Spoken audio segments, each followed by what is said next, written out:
Hi guys, I'm Deepti and welcome back to my channel.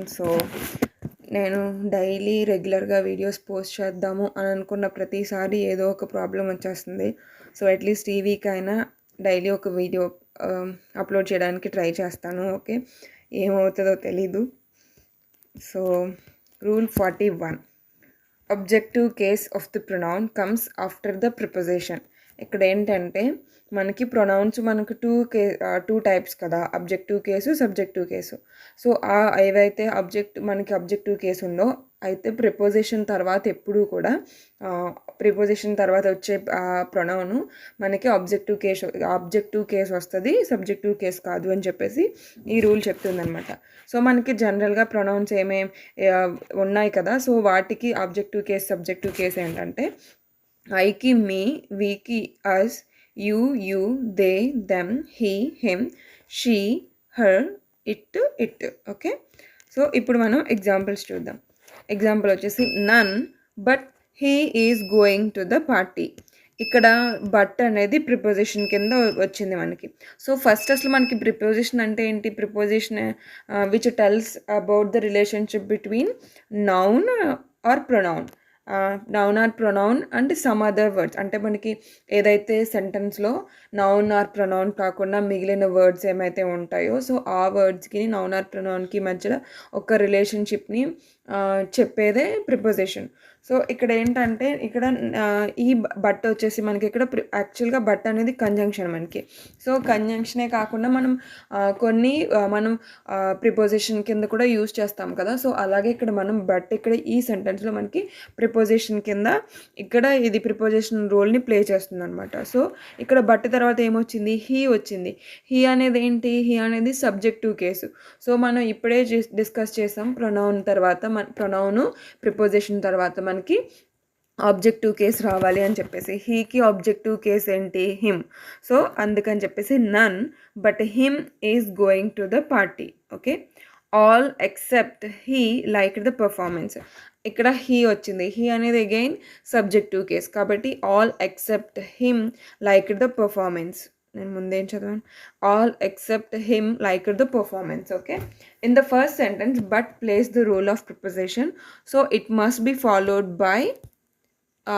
followed by pronoun of objective case. Similarly, except in the third sentence is a preposition which should be followed by the pronoun of the objective case. Okay, note, but plays the role of both conjunction and preposition.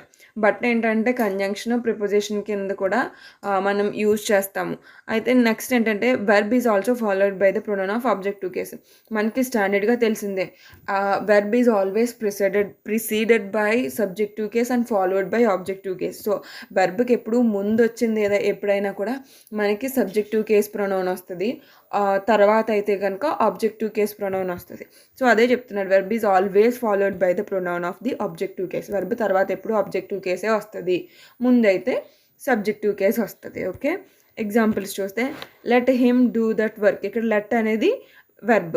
Let తర్వాత వచ్చింది him, తర్వాత అందుకనేది objective case. They agreed to let us live their rent free. ఇక్కడ వచ్చేసి let వచ్చింది. ఇక్కడ అయితే మనం ఇక్కడ లెట్ అజ్ అనేది ఏంటి? వీకి ఆబ్జెక్టివ్ కేస్ కదా. ఇక్కడ బోత్ కేసెస్లో కూడా మనకి వెర్బ్ తర్వాత వచ్చింది ఆబ్జెక్టివ్ కేస్ ప్రొనౌనే వచ్చింది. కాబట్టి కరెక్ట్. ఇంకొన్ని ఎగ్జాంపుల్స్ చూస్తే Ram as well as he is going to the party. ఇక్కడ వెర్బ్ ఏంటి? ఈజ్ అనేది వెర్బ్. ఈజ్కి ముందు ఏమొచ్చింది? హీ వచ్చింది. హీ అనేది సబ్జెక్టివ్ కేస్. ఇంకా యాజ్ వెల్ యాజ్ చూస్తే ఇక్కడ యాజ్ వెల్ యాజ్ అనేది మనకి ప్రిపోజిషన్ కింద యూజ్ చేయలేదు కాబట్టి మనం ఇక్కడ వెర్బ్ని చూసినప్పుడు వెర్బ్ ఏమొచ్చింది? ఈజ్ వచ్చింది. ఈజ్కి ముందు వెర్బ్కి ముందు ఎప్పుడు కూడా verb always preceded by subjective case, which is correct. Next example చూస్తే there is a good friendship between you and him. ఇక్కడ బిట్వీన్ వచ్చేసి ప్రిపోజిషన్ కింద యాక్ట్ చేసింది. Between you and him. You అనేది ఆబ్జెక్టివ్ కేస్ అయినా సబ్జెక్టివ్ కేస్ అయినా అది యూఏ వస్తుంది. తర్వాత హిమ్ అనేది ఆబ్జెక్టివ్ కేసు, దానికి సబ్జెక్టివ్ కేసు వచ్చేసి హిమ్. ప్రిపోజిషన్ తర్వాత వచ్చే వెర్బ్ ఎప్పుడు కూడా మనకి ప్రిపోజిషన్ తర్వాత వచ్చే ప్రొనౌన్ వెర్బ్ కాదు, అది ప్రొనౌన్ మనకి ఆబ్జెక్టివ్ కేసే మనం యూజ్ చేస్తాం. It is to be noted that in the first sentence as well as is not used as preposition. So the subjective case he is correctly used. In the second sentence between is a preposition, so objective case is used after it. Okay, next వచ్చేసి rule 42. In case of pronouns as the subject, when all three persons are used as the subject of the sentence and are connected by and the sequence of 2 3 1 of the pronoun is followed if they give a positive sense to the sentence and a plural verb is used. ఇక్కడ ఏంటంటే మనకి pronounce మనకి different types ఉన్నాయి కదా. So అప్పుడు మనం ఏంటంటే మనం 3 టైప్స్ చెప్పుకున్నాం. పర్సన్స్ ప్రొనౌన్ కాదు మనకి, first person, second person, third person. అయితే ఫస్ట్ పర్సన్ అంటే ఐ, సెకండ్ పర్సన్ అంటే ప్లూరల్, థర్డ్ పర్సన్ అంటే సింగులర్ అని చెప్పుకున్నాం. సో ఇక్కడ ఏంటంటే మనం నార్మల్గా మనం యూజ్ చేస్తాము. కాకపోతే ఇక్కడ మనం ఈ పర్టికులర్ రూల్ గురించి చెప్తున్నప్పుడు ఇక్కడ ఫస్ట్ పర్సన్ అంటే స్పీకర్ ఐ తీసుకుందాం, సెకండ్ పర్సన్ అంటే యూ లిజనర్, ఎవరైతే వింటున్నారో వాళ్ళు లిజనర్ యూ, థర్డ్ పర్సన్ వచ్చేసి నాన్ యాక్టివ్, ఎవరైతే అసలు ఈ కన్వర్జేషన్లో లేకుండా ఎవరైతే ఉంటారో సో వాళ్ళు వచ్చేసి థర్డ్ పర్సన్ అని. ఓకే, సో ఇప్పుడు ఏంటంటే మనం ఒక పాజిటివ్ సెన్స్లో మనం ఏదైనా సెంటెన్స్ ఆ సెంటెన్స్ ఏదైనా సరే ఒక పాజిటివ్ సెన్స్లో చెప్తే, పాజిటివ్ గురించి మాట్లాడుతుంటే కనుక అప్పుడు మనం ఏం చేయాలంటే ఒక ఆర్డర్ ఫాలో అవ్వాలి. ఇప్పుడు 1 2 3 కదా, first person, second person, third person. అప్పుడు మనం సెకండ్ పర్సన్ని ఫస్ట్ మెన్షన్ చేసి తర్వాత థర్డ్ పర్సన్ని తర్వాత ఫస్ట్ పర్సన్ని మెన్షన్ చేయాలి అని చెప్పేసి చెప్తున్నాం. ఇక్కడ ఎలా గుర్తుపెట్టుకోవాలంటే ఇప్పుడు మనం లీడర్ ఉన్నారనుకో, లీడర్ అంటే ఒక ఫర్ ఎగ్జాంపుల్ ఏదో గేమ్ అనుకుందాం. గేమ్ ఏంటంటే ఇప్పుడు గేమ్ విన్ అయితే కనుక పర్వాలేదు, కానీ ఓడిపోయినప్పుడు సిచ్యువేషన్స్ వేరు, విన్ అయినప్పుడు సిచ్యువేషన్స్ వేరు కదా. సో లీడర్ అనేవాడు ఏం చేస్తాడు, విన్ అయినప్పుడేమో వెనకాల ఉంటాడు, ఓడిపోయినప్పుడేమో ముందు ఉంటాడు. సో అలా ఏంటంటే ఇక్కడ ఫస్ట్ పర్సన్ ఏంటంటే లీడర్ కింద మనం అనుకుంటే, ఫస్ట్ పర్సన్ ఎప్పుడు కూడా ఒక పాజిటివ్ సెంటెన్స్ గురించి డిస్కస్ చేస్తున్నప్పుడు లాస్ట్లో ఉండాలి. ఫస్ట్ ఎవరైతే లిజనర్ ఉంటారో వాళ్ళు ఫస్ట్, తర్వాత థర్డ్ పర్సన్, తర్వాత ఫస్ట్ పర్సన్. ఓకే, సో అందుకని చెప్పేసి మనకి 2 3 1 ఈ ఆర్డర్ ఫాలో అవుతుంది. ఎగ్జాంపుల్స్ చూస్తే యూ సెకండ్ పర్సన్, హీ అంటే థర్డ్ పర్సన్, అండ్ ఐ. ఇక్కడ థర్డ్ పర్సన్ అంటే హీయే కాదు, హీ, షీ, దే, అవి కూడా మనకి థర్డ్ పర్సన్స్లోకే వస్తుంది. ఓకే, సెకండ్ పర్సన్ మనకి యూ వస్తుంది, ఇంకా ప్లూరల్లో అయితే వి కూడా సెకండ్ పర్సన్లోకే వస్తుంది. You, he and I are good friends. So ఇక్కడ మనకి 2 3 1 సరైన కరెక్ట్ సీక్వెన్సే ఫాలో అవుతుంది. So which is correct. ఇక్కడ ఇన్ కేస్ ఆఫ్ ప్రొనౌన్స్ ఇక్కడ ఏంటంటే మనం ఇందాక ప్రీవియస్ దాంట్లో 3 పర్సన్స్ని యూజ్ చేసాం, 3 ప్రొనౌన్స్ని సబ్జెక్ట్గా యూజ్ చేసాం. ఇప్పుడు అలా కాదు, ఓన్లీ 2 పర్సన్స్ని యూజ్ చేస్తే కనుక second person third person use చేస్తే సేమ్ ఫస్ట్ సెకండ్ పర్సన్ తర్వాత థర్డ్ పర్సన్. అలా కాదు, సెకండ్ పర్సన్ ఫస్ట్ పర్సన్ అయితే కనుక ముందు సెకండ్ పర్సన్ తర్వాతే first person, third person first person అయితే కనుక ముందు థర్డ్ పర్సన్ తర్వాతే.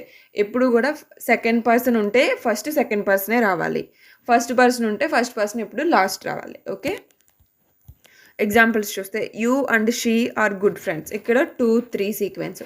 You and I are playing chess. ఇక్కడ వచ్చేసి 2 and 1 సీక్వెన్స్.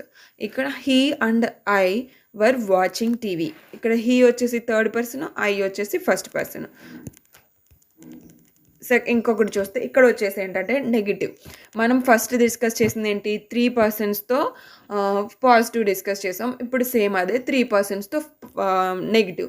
సో నెగిటివ్ వచ్చినప్పుడు ఏం చేయాలంటే ఫస్ట్ లీడర్ ఎవరైతే ఉన్నారో వాడు ముందుకు వచ్చేయాలి. So first person, second person, third person, 1 2 3. Okay, in case of pronounce as the subject, when all the 3 persons are used as the subject of the sentence and are connected by and the sequence of 1 2 3 of the pronouns is followed if they give a negative sense to the sentence and plural verb is used. ఇక్కడ కూడా మనం plural verb use చేస్తాం. They generally talk about some mistakes, blame or guilt. Okay, I, you and he are guilty. I, you and he are robbers. Okay, మనం 2 చూస్తే 1 2 3 sequence. Okay, fourth వచ్చేసి ఇక్కడ ఏంటంటే in case of pronounce వేస్తే ఇక్కడ same మనకి అక్కడ పాజిటివ్లో 3% 2% discuss చేశాను కదా, ఇక్కడ కూడా నెగిటివ్లో 3% 2%. సో సేమ్ అదే ఆర్డర్. ఫస్ట్ ఇక్కడ ఏంటంటే ఇప్పుడు కూడా only first person second person ఉంటే ఫస్ట్ పర్సన్ తర్వాత second person, only second third ఉంటే ఫస్ట్ సెకండ్ పర్సన్ తర్వాత third person, only first person third person ఉంటే ఫస్ట్ పర్సన్ నెక్స్ట్ వచ్చేసి third person. Okay, in case of pronouns as a subject, when only two persons are used as the subject of the sentence and are connected by and, the sequence of 1 2 2 3 1 3 of the pronoun is followed if they give a negative sense to the sentence and a plural verb is used. Okay, examples: I and you have committed a crime. ikkada 1 2 sequence. You and he are sinners. 2 3. I and he were guilty. 1 and 3. Okay, if all the pronouns are plural, we use the order 1 2 3 in all cases. అది ఏ case అయినా, అది negative అయినా positive అయినా కూడా, ఒకవేళ మనం 3%ని కూడా ప్లూరలే use చేస్తే కనుక అప్పుడు మనం ఏంటి 1 2 3ని యూజ్ చేస్తాము ఆర్డర్ అని చెప్పేసి. నేను ఇందాక సెకండ్ పర్సన్ వి అని చెప్పాను, సో వి సెకండ్ పర్సన్ కాదు, we first person. Okay, I'm sorry for that. We, you and they are going to watch a movie. ఇక్కడ 1 2 3. సో ఏంటంటే మనం 3%ని ప్లూరలే యూజ్ చేసినప్పుడు అది ఇర్రెస్పెక్టివ్ ఆఫ్ ఎనీ కేస్ మనం ఏంటంటే అది 1 2 3 ఆర్డర్నే ఫాలో చేస్తాం. Okay, rule 43. Some superfluousness errors. Superfluousness means that more than required is given in the sentence. It means extra, అంటే ఇవ్వాల్సిన దానికన్నా ఎక్స్ట్రా చెప్పాల్సిన దానికన్నా ఎక్స్ట్రా చెప్పడం అలా అనమాట. ఫర్ ఎగ్జాంపుల్ ఎలా అంటే let's discuss about this rule అన్నాం అనుకో. Discuss means we are going to talk about something. So when we say we are going to talk about something, how can we say let's discuss about? Then it will become like we are let's discuss about this topic. So okay, అక్కడ ఏమవుతుందంటే అక్కడ already మనం ఈ topic గురించి discuss చేస్తామని చెప్తాం. అదేమవుతుంది, ఈ topic గురించి డిస్కస్ అది మళ్ళీ చెప్తున్నట్టు ఉంటుంది అనమాట. సో ఓకే, ఆల్రెడీ ఉన్న మీనింగ్ని మళ్ళీ రిపీట్ చేయడం, అలా చెప్పడం ఇలా వస్తే అది సూపర్ ఫ్లోస్ వస్తుంది అనమాట. మోర్ దాన్ రిక్వైర్డ్, అవసరానికి మించి, సింపుల్గా చెప్పాలంటే. సో ఇక్కడ ఏంటంటే ఎగ్జాంపుల్స్ చూద్దాం. India broke all previous records in today's match. Record అంటేనే ఆల్రెడీ ప్రీవియస్గా సెట్ చేసింది, అది ప్రజెంట్లో సెట్ చేసింది కాదు, అది ఆల్రెడీ ఎవరో సంథింగ్ విచ్ ఇస్ అంటే ఇప్పుడు ఏదైతే ఆ మూమెంట్లో వాళ్ళు చేశారో దానికన్నా ముందు ప్రీవియస్గా సెట్ చేసిందే అది record. So record itself is a previous one, కాబట్టి the above sentence is superfluous as records always specifies previous. Using them together makes the statement superfluous. It should be written as India broke all records in today's match. Okay, inkokati chuste I want wet water. Water itself is wet, we all knew that. So water is already wet and we all knew it. Hence this sentence contains extra words and superfluousness error is there. So అక్కడ ఏంటంటే అక్కడ extra word ఉంది, సూపర్ఫ్లోస్నెస్ error ఉంది, కాబట్టి అది mistake, incorrect. I want water. In the above example water is always wet. So we cannot use these two words together as it will give us superfluous meaning. Okay, ఇంకొక example చూస్తే suppose if you won the Oscar what would you do. Suppose you won the Oscar what would you do, ఇది ఇలా కూడా చెప్పచ్చు. If you won the Oscar what would you do అంటే ఇక్కడ అయితే if లేకపోతే సపోజ్ యూజ్ చేయొచ్చు, ఎందుకంటే సపోజ్ ఇఫ్ రెండు కూడా మనకి సేమ్ మీనింగ్ వేస్తాయి కాబట్టి. సో సపోజ్ ఇఫ్ అనేది యూజ్ చేయడం అనేది incorrect. In the above example the usage of if with suppose is superfluous. Hence either suppose or if should be used.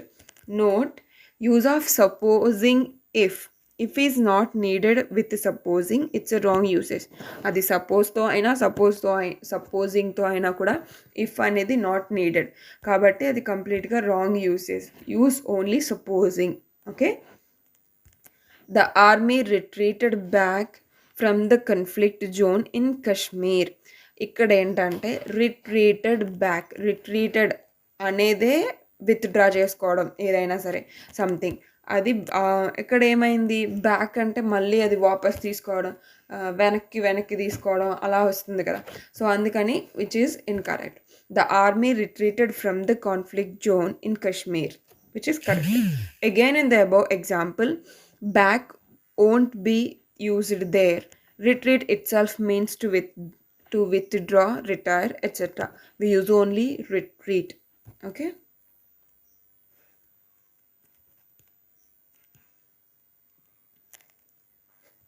The sage was reborn again. Reborn, అంటే అదే మరలా. అక్కడ మళ్ళీ again అనేది అది incorrect, superfluous. Okay. The sage was reborn again in Vijayanagara, which is incorrect. The sage was reborn in Vijayanagara, which is correct. Note, never use again after words like rebirth, reborn, rebuild, regain, reiterate, recast, etc. So ఇలాంటి words వచ్చినప్పుడు మనం మరలా దానికి తర్వాత again అనేది use చేయాలి. ఎందుకంటే వాటి మీనింగే అగైన్ సంథింగ్. అక్కడ రీబిల్డ్ చేయడం అంటే మరలా కట్టారు, రీగెయిన్ చేశారంటే మరలా సంపాదించారు, రీకాస్ట్ చేశారంటే మరలా క్యాస్ట్ చేశారు, అదే సంథింగ్. రీబర్త్ అంటే మరలా పుట్టారు. సో అలా అది అక్కడ ఆల్రెడీ అది అక్కడ అగైన్ జరిగింది అక్కడ. సో మళ్ళీ అగైన్ అంటే అది సూపర్ ఫ్లోస్. సో అందుకని అది incorrect. Sorry.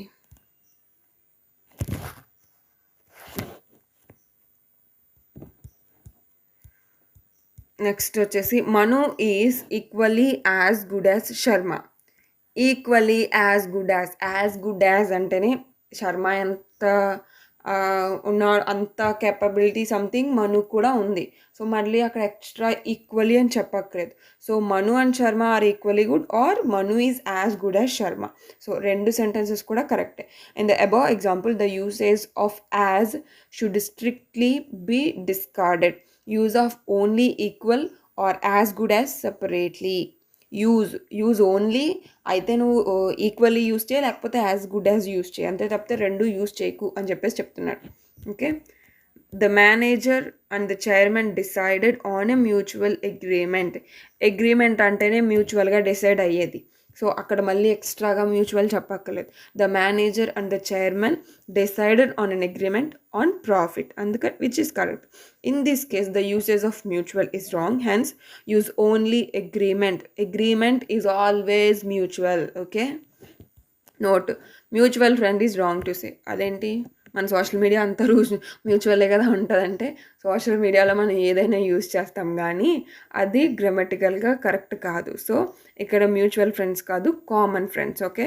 Instead of we can say common friends. Like wise we should say common interest instead of mutual interest. Okay, so from now it is not a mutual friend, it is a mutual friend.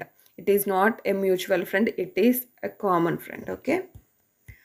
She forbade me not to leave her alone. She forbade me not to leave her alone. Not is never used after until unless forbid, prohibit, prevent, dissuade, deny, refuse, lest. So ఇక్కడ ఏంటంటే not అనేది ఈ words తర్వాత use చేయకు. ఈ words ఏదైతే ఉన్నాయో ఆ వర్డ్స్ తర్వాత మనం యూజ్ చేయకూడదు. ఇక్కడ ఫర్బిడ్ అనేది ఫర్బిడ్కి వెర్బ్ డిఫరెంట్ ఫామ్. సో ఇక్కడ ఫర్బెడెన్ కదా. సో సెకండ్ ఫామ్ వెర్బ్కి second form forbade. So she forbade me to leave her alone, which is correct. He is a coward man or person. Coward అంటేనే పిరికోడ్ అనమాట. So పిరికోడ్ అంటే పిరికోడ్ని ఇప్పుడు కుక్క పిరికిది ఇలా చెప్పాం కదా, పిరికోడు అలా. సో పిరికి వాడు అక్కడే మనిషి. సో అందుకని ఇక్కడ ఎక్స్ట్రాగా ఏంటంటే హీఈస్ ఏ కోవర్డ్, అది correct. The usage of కోవర్డ్ man is wrong because కోవర్డ్ it self means a person who lakhs courage. అంటే ఎవరైతే ధైర్యం ఉండదో, ఎవరైతే పర్సన్స్కి ధైర్యం ఉండదో వాళ్ళని కోవర్డ్ అంటారు. సో అందుకని చెప్పేసి ఇక్కడ మ్యాన్ అనేది illogical. So he is a coward అంటే తను పిరికి మనిషి అని అన్నారు కదా. సో అది okay. She left the house with bag and baggage. ఇక్కడ ఏంటంటే bag and baggage is an idiom which means with all belongings. Hence using with with the idiom is wrong. So అక్కడ ఏంటంటే ఇడియమ్తో మళ్ళీ మనం ఎక్స్ట్రాగా విత్ అనేది యాడ్ చేయడం అనేది wrong. So she left the house bag and baggage. Okay, ఎందుకంటే అది idiom. Passing marks are 33. Passing marks are not 33. Pass marks are 33. Okay, so passing అనేది ఉండదు. So the usage of passing marks, linking language, linking network, dressing sense is wrong. Instead we should use pass marks, link language, link network, dress sense, not dressing sense. It's dress sense. Okay, అందుకని చెప్పేసి ఇక్కడ passing అనేది incorrect. Pass marks. I suddenly came across him on the train. ఇక్కడ I suddenly వచ్చేసి అక్కడ ఏంటి came across వచ్చింది. In the above example, omit suddenly as came across means to meet suddenly. Come across అంటేనే సడన్గా meet అవ్వడమే come across. మళ్ళీ అక్కడ సడన్లీ అంటే సడన్గా మీట్ అయ్యాం అలా వస్తుంది అనమాట. సో అందుకని అది wrong. I came across him on the train. Some more superfluous errors. Final destination కాదు, destination is always final. Rough estimate is always rough. Rough approximation is always rough, not exact. Okay, past history is always past. Return itself means come back.